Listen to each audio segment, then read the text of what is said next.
guys, one more thing. Windows down!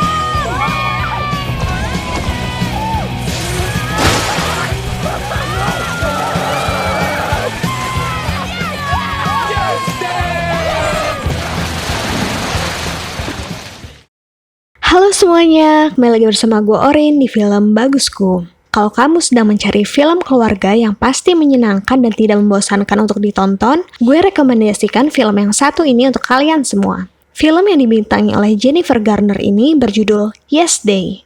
Mau tahu keseruannya seperti apa? Mari kita ikuti ceritanya.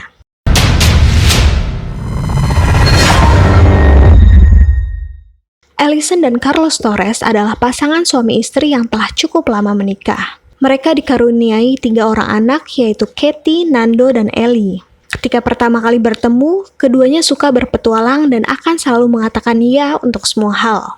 Menjelajahi tempat yang baru, mencoba melakukan hal-hal yang konyol, bahkan hal yang cukup berbahaya sekalipun. Mereka benar-benar menyukai tantangan dan petualangan. Namun semua itu berubah ketika mereka telah memiliki anak. Mereka merasa harus mengatakan tidak untuk melindungi anak-anak mereka. Tidak untuk melakukan hal ini, tidak untuk itu, dan tidak untuk semua hal yang menurut mereka dapat membahayakan putra dan putri mereka tercinta. Semata-mata karena mereka menyayanginya. No, absolutely not. Nope on a rope. No, no way, no how, not by a long shot, under no circumstances, not in a million years, no. Allison adalah seorang profesional yang telah memutuskan untuk menjadi ibu rumah tangga setelah kelahiran anak pertamanya. Pagi itu, Katie, anak tertuanya, meminta izin untuk datang ke sebuah festival musik bersama teman-temannya. Namun Allison melarang karena menurutnya Katie belum cukup umur untuk datang ke festival musik tanpa didampingi orang tua. Mendengar hal itu, Katie kecewa. Bahkan selama perjalanan menuju ke sekolah, mereka terus saja berdebat tentang sudah pantas atau belumnya seorang gadis untuk datang ke festival musik tanpa didampingi orang tua. Di akhir perdebatan, Allison pun menarik satu kesimpulan bahwa Katie tidak akan diperbolehkan datang ke festival musik sendirian selamanya. Di sisi lain, Ellie, anak terakhir mereka, pergi ke sekolah bersama Carlos. Di mobil mereka bernyanyi dan bersenang-senang. Carlos berusaha menjadi sosok ayah yang menyenangkan bagi anak-anak mereka, berkebalikan dengan Allison.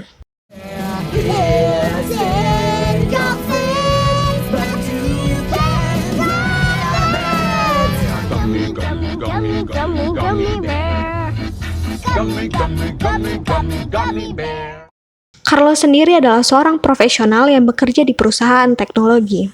Di perusahaannya, Carlos dipercaya sebagai quality control head atas setiap produk yang mereka ciptakan. Suatu malam, Allison dan Carlos dipanggil ke konferensi orang tua dan guru di sekolah. Di sana mereka telah ditunggu oleh guru Katie dan Nando untuk menjelaskan suatu permasalahan yang terjadi. Menurut guru mereka, ada suatu permasalahan yang terjadi antara Allison dengan anaknya. Terlihat dari hasil PR mereka yang mencurigakan. Katie dengan tulisannya dan Nando dengan videonya. Kedua anak tersebut mengibaratkan ibu mereka sebagai seorang diktator dan mereka sebagai korban dari kediktatoran ibu mereka.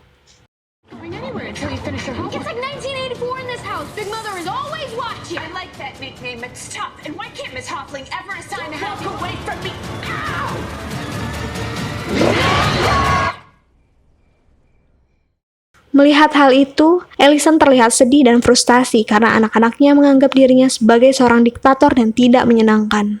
Padahal ia melakukan itu semua karena tidak ingin anak-anaknya dalam bahaya dan akan merasa sedih nantinya. Di dalam kesedihannya, tak disangka seorang guru bernama Mr. Deacon mendengar curahan hati Allison pada Carlos. Ia mengatakan bahwa ia memiliki 6 orang anak dan sampai sekarang ia mampu membuat anaknya merasa bahagia dan tidak seperti dikekang oleh orang tuanya.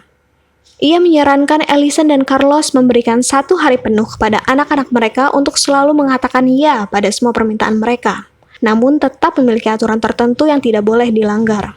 Hari itu dinamakan Yes Day, dan ia telah sukses melakukannya bersama ke-6 orang anaknya. Ia percaya dengan begitu dapat mengeratkan kembali hubungan antara mereka dan anak-anak. Sepanjang perjalanan pulang, Carlos dan Allison membicarakan saran yang diberikan oleh Mr. Deacon. Allison menyadari bahwa dahulu ia adalah seseorang yang paling menyenangkan dan disenangi semua orang. Ia percaya masa itu bisa kembali ia gapai bersama anak-anaknya. Allison menyampaikan idenya tersebut kepada anak-anaknya. Ia menyampaikan jika mereka tidak mendapat masalah, mengerjakan tugas-tugas sekolah dengan baik, dan mempertahankan nilai di sekolah, mereka akan mendapatkan 1 hari Yes Day nantinya. Pada awalnya, Katie tidak yakin dengan ucapan ibunya. Bahkan ia berani bertaruh bahwa ibunya tidak akan sanggup memegang ucapannya itu. Katie bertaruh dengan ibunya jika ibunya berhasil melewati hari Yes Day, maka ia akan pergi ke festival musik yang telah direncanakannya bersama ibunya. Namun jika ibunya tidak berhasil melewati hari Yes Day, maka Katie akan diizinkan pergi bersama temannya Layla. Ibunya pun menerima tantangan itu, dan ia percaya bisa menjadi Allison yang menyenangkan kembali. You can't ask to do anything dangerous or illegal. You'll each have a budget. And you can't ask to travel more than 20 miles from home. This family has the most fun we have ever had in our entire life. Setelah menunggu beberapa hari, akhirnya Katie, Nando, dan Ellie berhasil mendapatkan hadiah hari Yes Day pertama mereka. Tak disangka ternyata mereka telah menyusun daftar 5 kegiatan utama yang mereka inginkan di hari itu. Kegiatan pertama, Ellie, si anak bungsu, akan mendandani orang tuanya dengan pakaian gila. Ia memberikan make up dan memilihkan baju yang sesuai dengan keinginannya.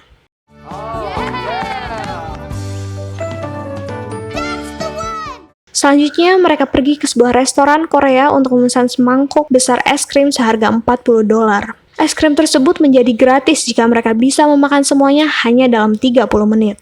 Melihat tantangan itu, mereka sekeluarga bersemangat untuk menghabiskannya. Sampai semuanya sudah tidak sanggup, kecuali sang ayah yaitu Carlos yang berjuang untuk menghabiskannya seorang diri. Ready, set, go, go, go!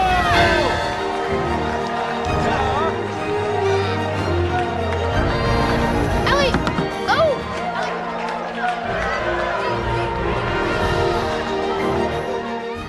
Setelah memakan es krim yang begitu banyak, kegiatan kedua mereka akan pergi ke sebuah tempat pencucian mobil.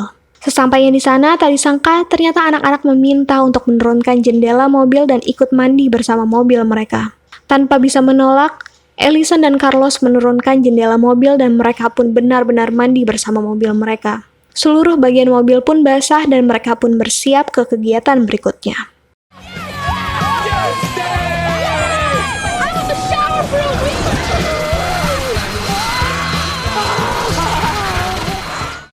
Pada kegiatan ketiga, mereka pergi ke sebuah kompetisi mengambil bendera, di mana setiap anggota keluarga memimpin sebuah kelompok yang tujuannya adalah agar satu tim dapat menguasai bendera yang lain. Permainan ini mirip seperti paintball, di mana senjata mereka adalah balon yang berisi air dan sebagiannya berisi cat. Jika seseorang terkena oleh balon yang berisi cat, maka mereka harus keluar dari permainan. Pertandingan cukup sengit di antara mereka. Tim yang dipimpin oleh Katie dan Nando bahkan bekerja sama untuk mengalahkan tim Allison. Namun Allison, yang dapat memimpin timnya dengan baik, dapat memenangkan pertandingan tersebut dan membuat anak-anaknya terkesan.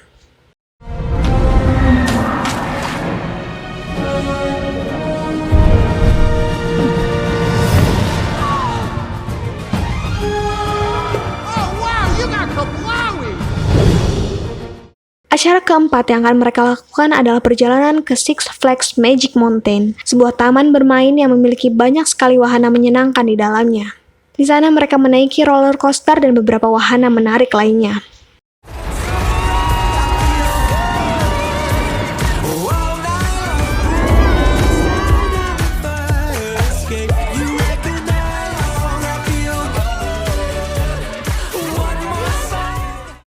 Di sela-sela waktu istirahat, Katie dan Allison sedang mengobrol di bangku taman.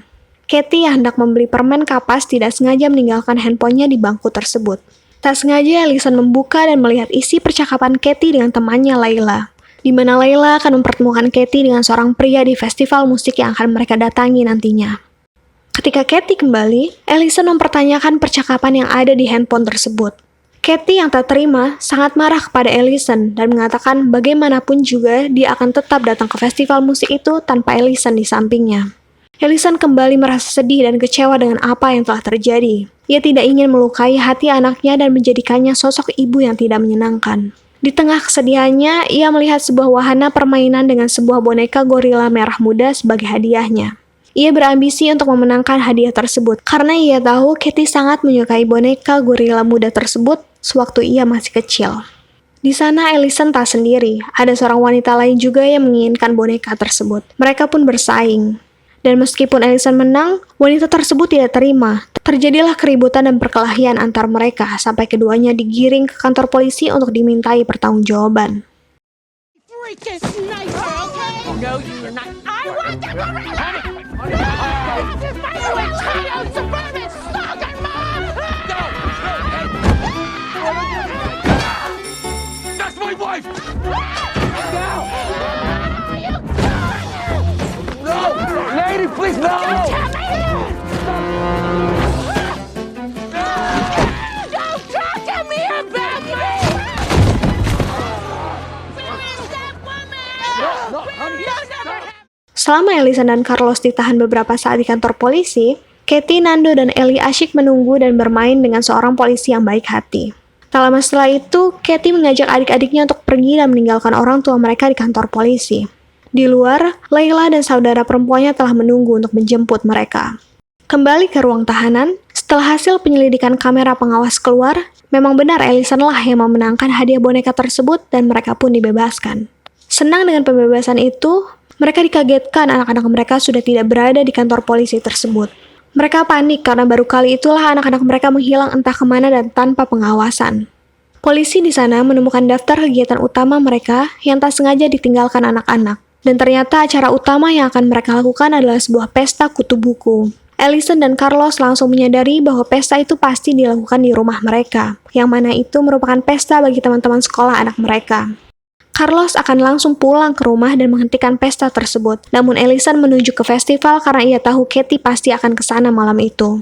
Nando menggelar pesta kutu buku di rumah mereka sebagai acara besar terakhir. Semua teman-teman sekolahnya menghadiri pesta tersebut. Akan tetapi, pesta itu dengan cepat menjadi tidak terkendali ketika Ellie secara tidak sengaja memicu ledakan busa di dalam rumah mereka yang padahal seharusnya dilakukan di halaman belakang.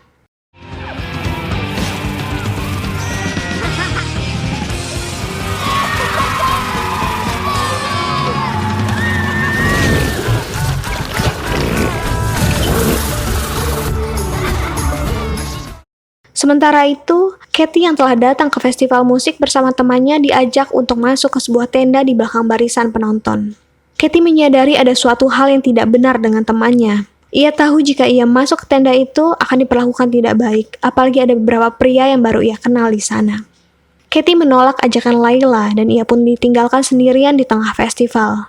Ia mulai ketakutan dan menangis. Baterai HP-nya pun habis. Ia tidak bisa menghubungi siapapun dan ia ingin pulang dan meninggalkan tempat itu. Di dalam tangisannya, terdengar suara Allison yang menyanyi dari atas panggung. Allison telah mencari kesana kemari keberadaan Katie dan memberanikan diri untuk meminta izin dan naik ke panggung acara untuk mencari putrinya tercinta.